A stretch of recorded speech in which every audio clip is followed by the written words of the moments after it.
नमस्कार, आप सभी का इस परिचर्चा में स्वागत है। आज हमारे परिचर्चा का टॉपिक है कि क्लासरूम को कैसे अट्रैक्टिव बनाएं। जैसे कि हम अपने घर को अच्छे से सजा के रखते हैं, सब कुछ व्यवस्थित रखते हैं, तो उससे घर अच्छा दिखता है और हमें भी वहाँ पे मन लगता है और वहाँ पे समय बिताना बहुत अच्छा लगता है। इसी तरह हम अपने स्कूल में क्लासरूम को भी उसी तरह अट्रैक्टिव बनाएंगे तो बच्चों का भी वहाँ मन लगेगा और पढ़ने में और ज़्यादा उनको रुचि लगेगी। सो हमारे साथ सब एक्सपर्ट बैठे हैं। सो हम एक्सपर्ट से जानना चाहेंगे कि आप सब क्लासरूम को अट्रैक्टिव बनाने के लिए क्या क्या करना चाहेंगे। तो सबसे पहले हम कुमकुम मैम से जानना चाहेंगे कि मैम, अगर आपको क्लासरूम दिया जाए तो आप उसको अट्रैक्टिव कैसे बनाएंगे। देखिए मैम, क्लास को आकर्षक बनाने के लिए सबसे पहले हम लोग बच्चों की रुचियों पर ध्यान देना चाहिए।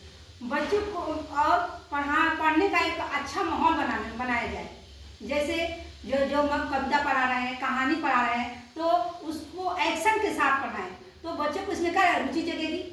साथ ही साथ बच्चों को और भी जैसे मनोरंजन का जो है, कभी अंताक्षरी खेला जाए, कभी वाद विवाद प्रतियोगिता कराया जाए, कभी भाषण करवाया जाए, कभी कविता पाठ पढ़ाया, तो इससे क्लास का आकर्षण बढ़ेगा। Thank you so much ma'am. हम कौशल्या मैम से जानना चाहेंगे कि मैम और किस तरीके से क्लास को अट्रैक्टिव बनाया जाए। Thank you ma'am.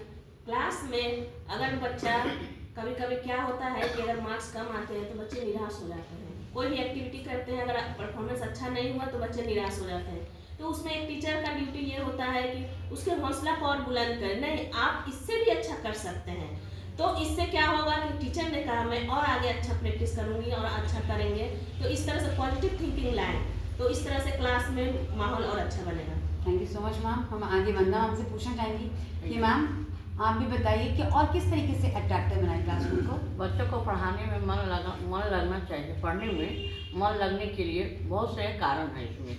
अगर हम प्लांट के बारे में पढ़ा रहे हैं तो उसको अच्छे तरह से प्लांट को दिखाते हुए पढ़ाएंगे। अगर हम बच्चे को किस फिजिकली अगर कोई सामान ले ले टेक्नीशियन में, टेक्नोलॉजी में, तो हम स्लाइड कैलिपर्स, एक्सप्लोरोमीटर ले लें और उसको हम समझाएं कि नहीं इतना से इतना सेंटीमीटर, इतना से इतना सेंटीमीटर तक करेंगे, वायर को लगाएंगे, तो वो बच्चे काफ़ी अट्रैक्ट हो गए कि मैम ऐसे कैसे करेंगे। तो उसको देखते हुए बच्चे को जिज्ञासा बढ़ेगी और पढ़ने में उसको मन लगेगा। जितना प्रैक्टिकली हम समझाएंगे, थ्योरेटिकली समझाएंगे, तो बच्चे पढ़ने में ज़्यादा ही मन लगाएंगे, अट्रैक्टिव होंगे। Thank you so much ma'am. हम सुरेंद्र सर से जानना चाहेंगे कि सर और किस तरीके से क्लासरूम को अट्रैक्टिव बनाया जाए। क्लास को अट्रैक्टिव बनाने के लिए सबसे पहले एजुकेशनल चित्र जो होता है, फोटो होता है, इसको लगाया जाए और फोटो के माध्यम से बच्चों को बताते हुए उन्हें समझाया जाए ताकि उनके दिमाग में वह अच्छी तरह से बैठ सके और बच्चे अच्छी तरह से उसे ग्रैस्प कर सकें। Thank you so much sir. हम आगे राजीव सर से जानना चाहेंगे कि राजीव सर और उसे कैसे अट्रैक्टिव बनाया जाए। अट्रैक्टिव करने के लिए हम लोग स्टूडेंट को थोड़ा बहुत अपना गेम खिलाते हैं। जो गेम में हम लोग क्विज कंपटीशन भी करवाते हैं और बच्चों के साथ साथ अंतर्राष्ट्रीय भी कर लेते हैं। या नहीं तो हल्का फुल्का परेड भी हम लोग करवा लेते हैं। परेड करवा करके और उसके साथ साथ मॉडल भी हम लोग बनवा लेते हैं। मॉडल बना करके ताकि बच्चे इन्वॉल्व हों और उसमें उनकी माइंड डाइवर्ट हो और फ्रेशनेस हो और ताकि फिर पढ़ाई में अपना इंटरेस्ट उनकी फिर पहले जैसे आ जाए। एक्सेस करने के लिए हम लोग वही करते हैं कि नहीं होता तो उससे भी ज़्यादा तो प्ले ग्राउंड में लेके चले जाते हैं और प्ले ग्राउंड में लेकर के उनको खिला देते हैं पीरियड और फिर अपने अट्रैक्टिव पे अपने पॉइंट पे हम लोग चले आते हैं। Thank you so much sir. Okay, so जैसे कि हमारे एक्सपर्ट लोगों ने बताया कि क्लास में जब भी कोई टीचर एंटर करे वो एक अच्छी सी सुंदर सी स्माइल के साथ, क्योंकि कहते हैं ना कि हर एक रोग का इलाज क्या है, एक स्माइल। स्माइल हमेशा अगर आपके पास रहेगी तो कोई कितना भी दुखी हो, वो स्माइल से हमेशा एक पॉजिटिव, अंदर एक पॉजिटिविटी आती है। उसी तरह एक टीचर हमेशा जब भी क्लास में एंटर करे वो एक पॉजिटिव स्माइल के साथ और पॉजिटिव माइंडसेट के साथ एंटर करे। जब हम बच्चों के साथ इंटरेक्शन करें सो हमेशा आपके रूल्स चेंज होने चाहिए। बच्चों के माइंड्स में रूल्स तो होने चाहिए बट वो एक डिफरेंट तरीके से उनके माइंड में रूल्स होने चाहिए कि अच्छा आज हम इस तरीके से पढ़ाई करेंगे। सो अगर मुझे बच्चों को शांत कराना है सो मैं 5 3 2 1 मैं ये काउंटिंग, सो बच्चों को वो अंडरस्टूड है कि मैम अच्छा हमें शांत कराना चाहती है तो ये काउंटिंग करिए।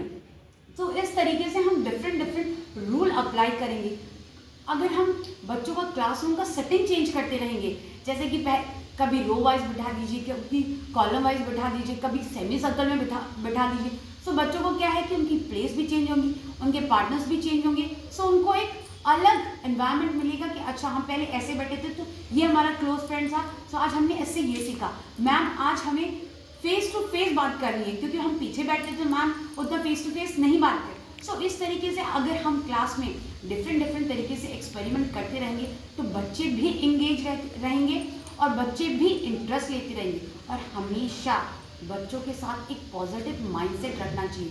बच्चे गलती करते हैं, सब बच्चे एक जैसे नहीं होते, कुछ बच्चे बहुत ज़्यादा इंटेलिजेंट होते हैं और कुछ बच्चे थोड़े धीरे धीरे सीखते हैं। सो हमें सब बच्चों को एक साथ लेके चलना चाहिए और हमेशा एक पॉजिटिव माइंडसेट रहना चाहिए और हमेशा एक स्माइल के साथ अगर बच्चा गलती भी करता है तो उसे प्यार से समझाना चाहिए कि आपकी क्या गलती है क्या, क्योंकि अगर हम किसी को प्यार से समझाते हैं तो प्यार की भाषा डांट की भाषा से ज़्यादा वर्क करती है। सो हमेशा, क्योंकि टीचर और बच्चों के लिए वो क्लासरूम उनके घर की तरह होता है। सो इस वीडियो के माध्यम से और इस परिचर्चा के माध्यम से हम यही सबसे अनुरोध करना चाहेंगे कि आप अपनी क्लास में हमेशा डिफरेंट तरीके से उसमें एक्सपेरिमेंट करते रहिए, क्योंकि वो आपकी क्लासरूम है और आप एक क्रिएटर हैं। सो आप अपने क्लासरूम को क्रिएट करते रहिए, डिफरेंट एक्सपेरिमेंट करते रहिए, जिससे आप और आपके बच्चे हमेशा एक डिफरेंट तरीके से सीखें और मज़े से सीखें।